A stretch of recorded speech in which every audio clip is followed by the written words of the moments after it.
Hey everybody, welcome back to the channel. BK Sports Cards here. Hope everybody's having a great day.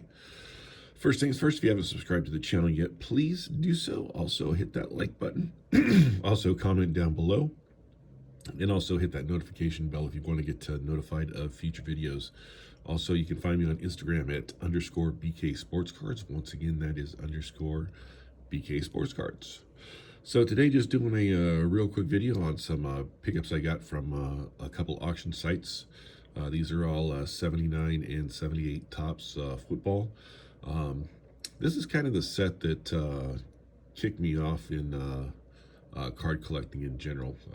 My dad used to bring home rack packs of 79 and 78 cards, and I just stuck with them, and I kept on collecting them. Football was my mainstay until I moved away and found some more friends that were more into baseball, and they got me into baseball collecting. So again, hope you enjoy it.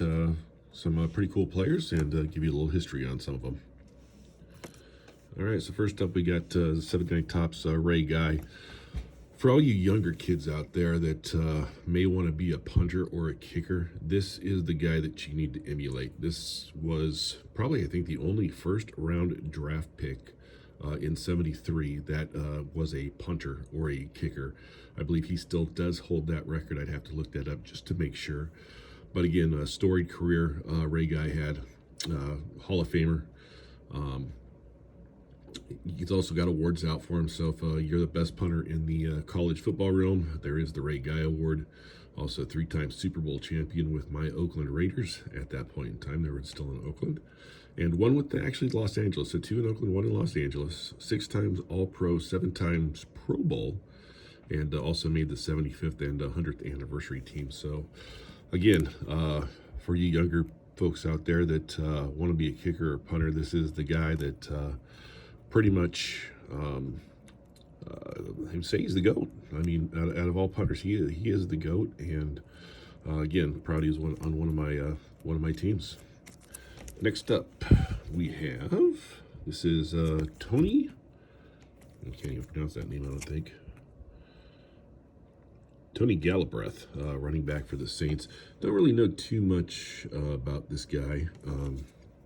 Again, was a record breaker, pretty decent running back for the Saints. Don't think he made the Hall of Fame, but again, pretty cool card. Like these action ones. The only thing I didn't like about these sets were they didn't have the NFL logos on them because nobody had the rights to them at that point in time. Then we got Russ Francis. Patriot, turned 49er, won a Super Bowl with the San Francisco 49ers in 84, I believe, 84, 85. Again, he was a perennial Pro Bowler. Didn't make the Hall of Fame, as far as I know. I couldn't find any information on that, but again, great Patriot, great 49er from back in the day. Then we got Matt Blair here, part of the Vikings defense that was called the Purple People Eaters back in the 70s. Very good linebacker for that team. Again, made 4 Super Bowls, I believe, with the Vikings. Again, the Vikings had a really, really good team back in the 70s. They just could not make it over the hump and win in that Super Bowl, but very well coached teams and very storied franchise with them. So again, pretty cool card. There's the back. Then, if I could probably say the most outspoken Raider of all times, probably Phil Villapiano. If you haven't caught him on NFL films, he is quite the character and quite the historian. Had a chance to meet him when I was working John Madden's charter for his Hall of Fame induction. I believe that was in 05 or 06, and he chartered a JetBlue flight with a bunch of the old Raiders on it, and Phil Villapiano was on that flight as well. So again, great cast of characters. I mean, the whole Raiders team back then was characters, and again, another Super Bowl champion. Unfortunately, didn't make the Hall of Fame, but again, he is I would say he's the clown of the then Oakland Raiders. Then we have Gene Upshaw, one of probably the best guards to ever play the position. Again, with those Raiders, you can tell why I picked up this this set for the most part. Had a lot of Raiders in it, but Gene Upshaw eventually became the President of the NHLPA. Unfortunately, he had some road bumps there. A lot of players did not like him in that position, unfortunately, but it doesn't take away the fact that he was one of the best guards to ever play the game, is in the Hall of Fame as well. And next to that line with Jim Otto and Ken Stabler at quarterback. So, again, those great Raider teams back in the 70s, just if it wasn't for those Steelers, we might have a little bit more, but is what it is. Then we have Gene Fugate, tight end. Not really too much information on this guy. Was a Redskin at that point in time. But again, just like the, I think they made some really cool cards back then. Then we have Keith Kreppel here of the Eagles, another tight end. Funny thing about him, he is the first Eagle to score a touchdown in the Super Bowl for the Philadelphia Eagles franchise. So that's one claim to fame. That was against, again, my Oakland Raiders, 1980 Super Bowl against the Eagles. And yeah, first Eagle to catch a Super Bowl pass, or Super Bowl touchdown. And speaking of those Pittsburgh Steelers, one of the big members of the Steel Curtain, Jack Ham, 4-time Super Bowl winner, All-Pro, very, very decorated person. Hall of Famer as well, sitting there with his bust in Canton.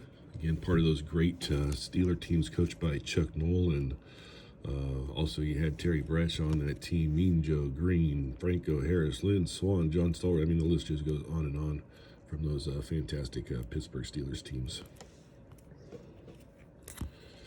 Then probably one of the most unsung quarterbacks of the Buffalo Bills, probably Joe Ferguson. He didn't get a lot of credit. He was actually warming the seat for Jim Kelly before he came on. But I believe Joe Ferguson had a stint with the Bills where he was most famous, and also becoming a journeyman of the Lions, the Bucks, and the Colts. Went to a couple of Pro Bowls, was the touchdown leader for 75 and passing leader in 77. So, again, one of the unsung, I think, Buffalo Bills in that franchise. And this one is the 78 Tupps. Then we have Luke Kelcher here of the Chargers. Not really too familiar with him. Offensive tackle. Bob Klein. Another tight end for the Chargers. Not really too much info on him as well. Brian Sipe, probably one of the most famous Browns quarterbacks of all time. Obviously, the Browns haven't had too much luck in quarterbacks as of late.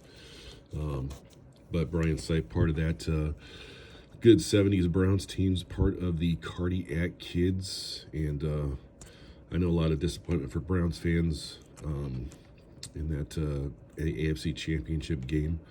But again, Brian Sipe, still a legend here in the Northeast Ohio area. Then we got another 78 Ray Guy All-Pro. And another the Keith Krepp. And Jack Gregory, defensive end for the New York Football Giants. And another punter, Jeff West. Interesting number there. Just noticed that, number 80. Punters usually are smaller numbers than that, but you usually see the college kickers wearing those 80s and 90s numbers. So kind of interesting there. And then last but not least, we have Mike Bragg, punter for the Washington Redskins at that point in time, now the Washington Commanders. Again, pretty long career there, but again, those are my pickups, guys. Hope you enjoyed some of the history lessons and enjoying it. I'll have some more vintage from the 50s and 60s in an upcoming video, waiting for those cards to hit my mailbox. So as soon as I get those in, I will put out another video, but hope you all enjoyed it. Take care and have a great day.